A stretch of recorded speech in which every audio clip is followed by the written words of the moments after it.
大家好，欢迎来到奇闻异事。时空隧道是指穿越时空的一种途径，又称超自然现象。它是客观存在，是物质性的，它看不见，摸不着。对于我们人类生活的物质世界，它既关闭，又不绝对关闭。偶尔开放时空隧道和人类世界不是一个时间体系，进入另一套时间体系里，有可能回到遥远的过去，或进入未来。因为在时空隧道里，时间具有方向性和可逆性，它可以正转，也可倒转，还可以相对静止。英国西部有一座古老的港口城市利物浦，而波德大街是利物浦城西的一条古老大街。因为非常靠近港口，所以商业价值很高，多年来不断整修翻新，人来人往，熙熙攘攘，居民大多以商贾为主，祖传的食品店、手工艺品店比比皆是。一天中午，利物浦警局的报警电话骤然响起，有人在电话里惊慌失措地喊：不得了了，德国纳粹的飞机又来轰炸利物浦了。接线员以为是精神病人，然而对方能准确描述自己在波德街115号附近，还能目测飞机离地面有多高，以及飞机上面的 HELLL 字样等。这样详尽的描述，使得警方不得不派大批人马火速赶往现场。但是当警方到达现场时，却什么也没看到。报案者正抱着头躲在自家车库里。经过查证，此人是一个业余小说家。带头的蒂姆警官知道 HELLL 的确是德国轰炸机，但它是二战时期德军的王牌武器，现在这种机型早已经成为历史纪念品了，怎么还会飞到利物浦来呢？蒂姆随后走访了附近的居民，他们都说没有听到飞机的轰隆响声。于是他排除了私人飞机恶搞的可能，将报案者视为写作引起的间歇性的幻觉发作。本来警方以为事情就到此结束了，但没想到事情才刚刚开始。关于波德街的离奇报案接连发生。一日，一个外国女游客投诉，说波德街117号的妇女用品商店存在严重的欺诈。她订了一双复古的鞋子和一套衣服，结果他们送来了几本书。蒂姆警官的手下前往117号调查，看到那就是一家名叫英石的书店。店员告诉他，的确有一个外国女游客来过，她指着橱窗要这要那，因为语言不通，而她又急着离开，于是他们收下她的钱，将她点的几本书送到她的酒店。为了平息妇女的怒气，警官要他画下所看到的衣服和鞋子的样式。他们到附近去找，但是整个波德街都没找到画中的东西。一位对服饰很有研究的女警官说，那像是20世纪的衣服。随后，有一个本地老人到一个邮局寄信，却发现自己站在了一家剧院门前，墙上还贴着甲壳虫乐队的海报。老人打电话报警，这条路我已经走了半个多世纪了，怎么还会迷路呢？海报上的几个小子跟我年轻时见到的甲壳虫摇滚乐队主唱一模一样。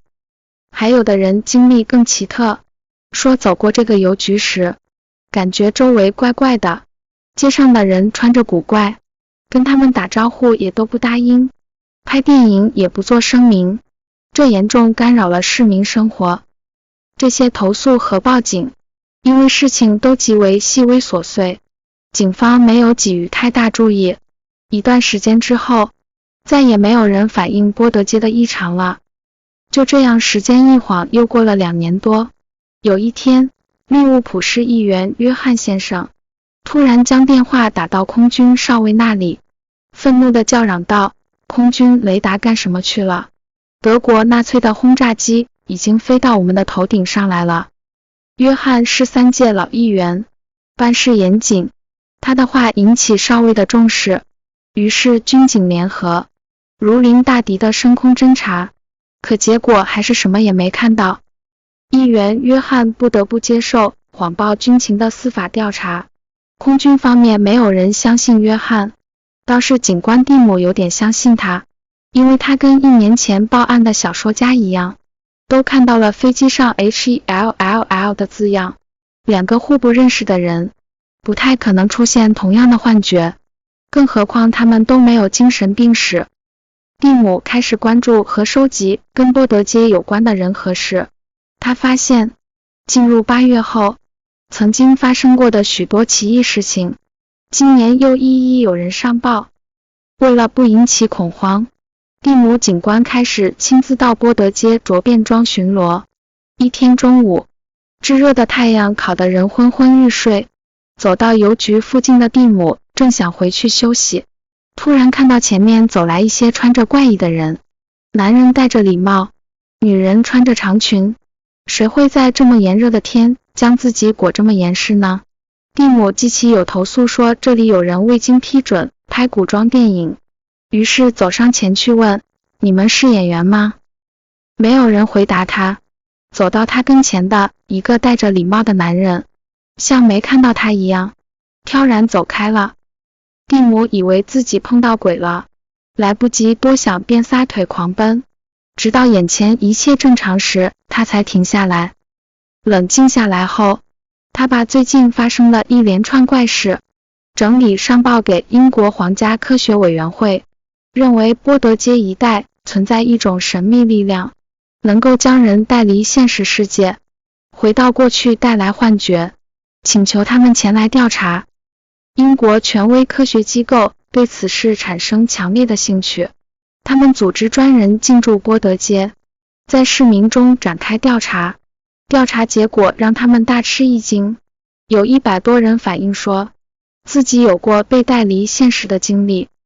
可是进入当年9月，神秘的现象再次消失。蒂姆由此发表评论说，目前的记录表明，这个神秘通道只在7、8月间开启，9月关闭。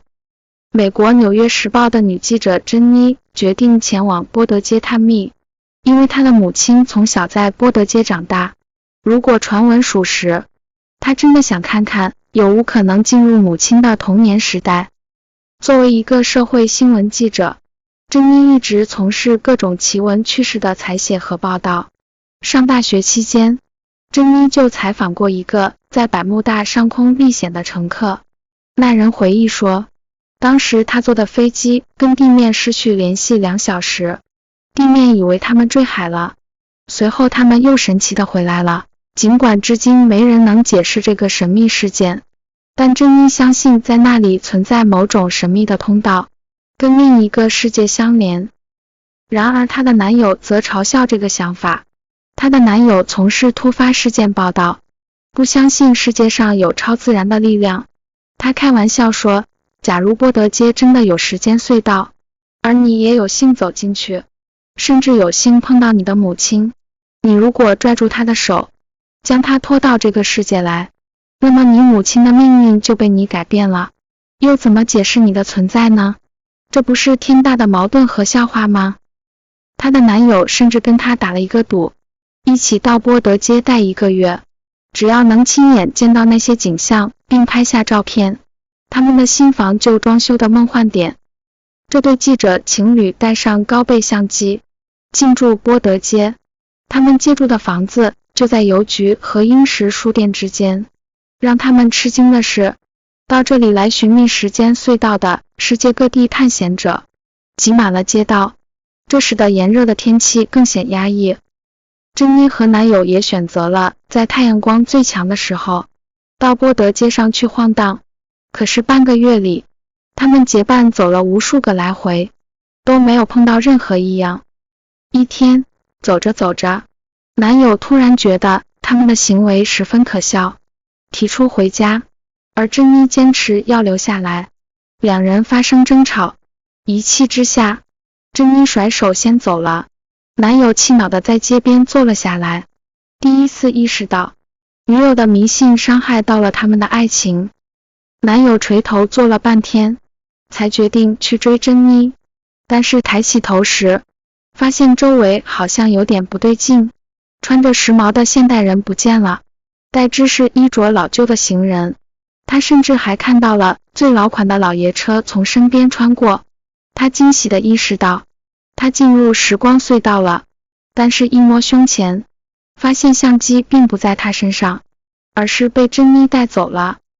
他的第一反应是找到珍妮，将眼前的一切拍下来。他快速地朝前走着，看到熟悉的不能再熟悉的店铺全都变了样。